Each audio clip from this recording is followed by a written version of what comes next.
देने वाली कहानी कलिता, एक यक्षिणी। रुद्र मोहना को लेकर काली पहाड़ी जाने की बात करता है। अगली सुबह सब साथ में काली पहाड़ी जाते हैं, जहां उन्हें गौरी शंकर नाम का बच्चा मिलता है, जिसने भैरवा का रक्षा त्रिशूल निकाला था। इससे पहले कि वो उस बच्चे को वहां से ले जा पाए, मोहना, साक्षी और सिद्धार्थ पर काली ताकतें हावी हो जाती। आखिर अकेले कैसे लड़ेगा रुद्र इन सबसे? जानने के लिए सुनिए आगे की कहानी। नरबली मंत्र की गूंज पूरी काली पहाड़ी में छा गई। साक्षी और मोहना दोनों ही अपने वश में नहीं थे। दोनों लड़कियां गौरी शंकर को बड़ी बेदर्दी से घसीटते हुए घने कोहरे में गुम गई। रुद्र के कानों में गूंजती गौरी की मदद की चीखों ने मानो उसमें जान फूंक दी थी।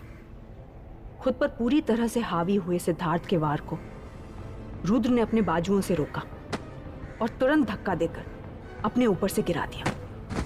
सिद्धार्थ के हटते ही रुद्र सतर्क होकर खड़ा हो गया और उससे बोला, सिद्धार्थ, होश में आओ।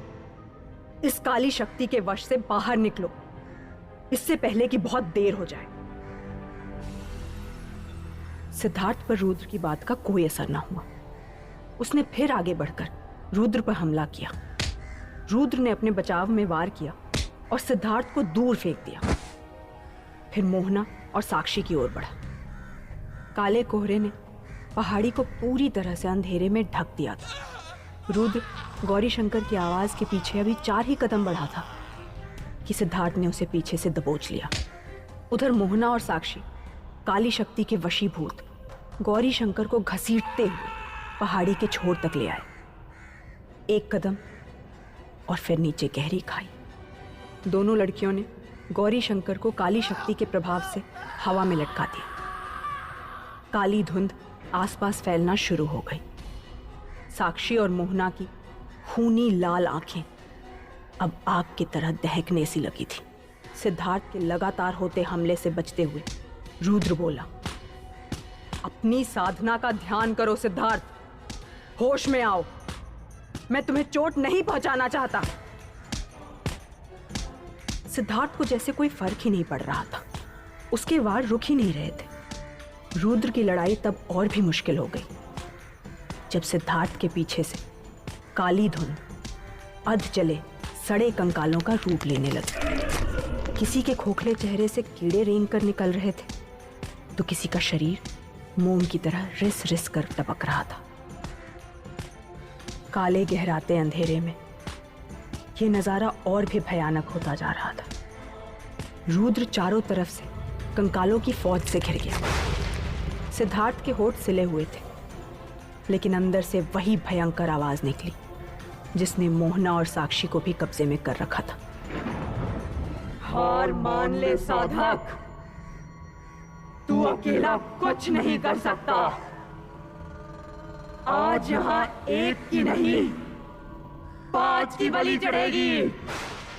सिद्धार्थ के एक इशारा करते ही सबने एक साथ रुद्र पर धावा बोल दिया। पीछे से कुछ ने रुद्र को जकड़ लिया और कुछ सामने से वार करने लगे। रुद्र उनके बीच घिरा जकड़ा सिद्धार्थ को उस काली शक्ति के वश से निकलने की गुहार करता रहा, लेकिन सिद्धार्थ ने आगे बढ़कर उसकी गर्दन पकड़ ली। इधर रुद्र की जान खतरे में पड़ गई थी और दूसरी तरफ गौरी शंकर को निगलने के लिए काली शक्ति तेजी से बढ़ रही थी। जिस खाई के ऊपर उसे लटका रखा था, उसके नीचे से काली धुंध का एक छोटा सा बवंडर बनना शुरू हो गया था, जो गौरी शंकर को निगलने के लिए उसके पैरों की तरफ बढ़ रहा था। गौरी शंकर के हाल से अनजान और कंकालों से घिरे हुए रुद्र को इतना तो अंदाजा था कि उसके पास समय बहुत कम है। रुद्र ने गहरी सांस भरी और ध्यान करके महामृत्युंजय मंत्र का जाप करने लगा। अचानक चारों ओर चीखों का शोर मच गया। एक एक करके सारे कंकाल लड़खड़ा कर गिरने लगे और गहरे कोहरे में हवा की तरह घुल गए। सामने सिर्फ सिद्धार्थ बचा था। कंकालों के गायब होते ही रुद्र नरबली मंत्र की गर्जना को जोर से सुन पा रहा था।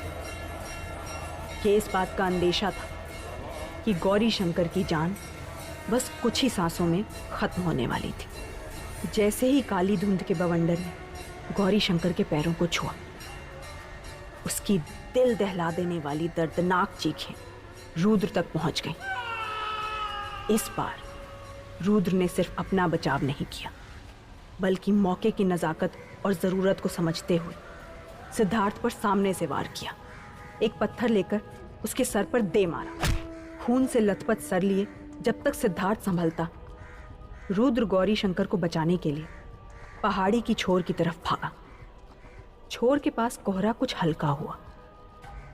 खाई अब अग्नि कुंड में बदल चुकी थी, मानो नर्क का द्वार हो।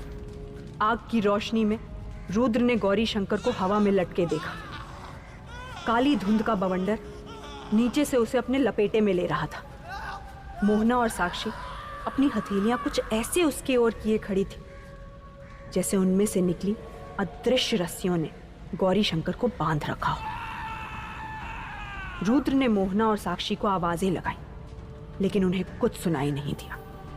उसने साक्षी पर हाथ रखकर महामृत्युंजय मंत्र पढ़ना शुरू ही किया था कि सिद्धार्थ ने उसे पीछे से घसीटकर दूर फेंक दिया। एक बार फिर सिद्धार्थ काली शक्ति की ढाल बनकर रुद्र के सामने आ गया। मोहना पर काली शक्ति का ऐसा गहरा असर हुआ था कि शरीर की नसें पूरी तरह से उभरकर फैल गई थी। उसका चेहरा काला पड़ने लगा था। रुद्र सिद्धार्थ का डटकर मुकाबला कर रहा था, लेकिन गौरी शंकर को बचाने का समय बहुत कम था।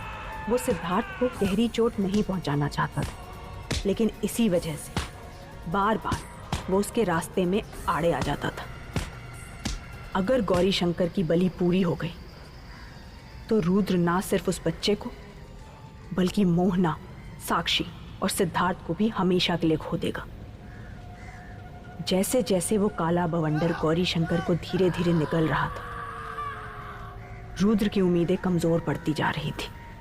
उसे नहीं लगा कि वो समय रहते कुछ भी कर पाएगा। ऐसा लग रहा था जैसे काली शक्ति ने मोहना के शरीर पर सबसे मजबूत तरीके से अपनी पकड़ बना ली है। देखते ही देखते बवंडर गौरी शंकर के घुटनों तक पहुंच चुका था। चीख चीख कर उसका गला रूंध गया था। रुद्र की आंखों के सामने सब खत्म हो रहा था। तभी एक जाने पहचाने आदमी की आवाज ने सबका ध्यान खींचा। मोहना! मोहना को ढूंढते ढूंढते कोहरे के पीछे से विशाल वहां आ पहुंचा। इतने समय में पहली बार मोहना ने गौरी शंकर से ध्यान हटाकर पलट कर देखा। चेहरा आधा काला पड़ा था और आंखें अभी भी खूनी दहकती लाल। वो गुस्से में गहरी सांसें भर रही थी।